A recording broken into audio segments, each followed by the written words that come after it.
నిజంగా ఇదే ఒక గత 5 సంవత్సరాల పాలనలో జరిగుంటే గనక ఒక వర్గపు మీడియా దీన్ని ఏ రకంగా చూపించేది, ఎవరికి దీన్ని ఆపాదించేది, ఎవరి మతం గురించి ప్రస్తావించేది కూడా ఒక్కసారి ఆలోచించాలి. కానీ ఇక్కడ అలాంటిది జరగదు.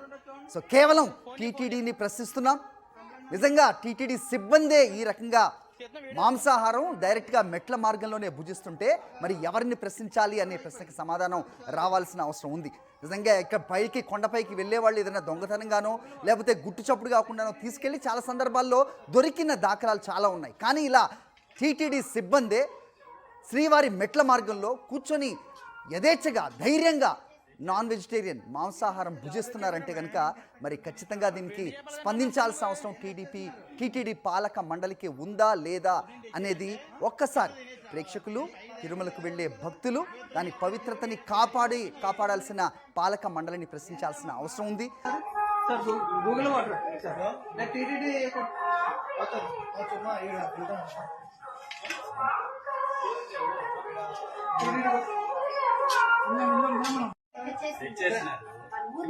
ఎవరు తెచ్చేసారా వెండి చేపలు తింటున్నా అసలు నువ్వు ఏం తెచ్చేస్తున్నారు?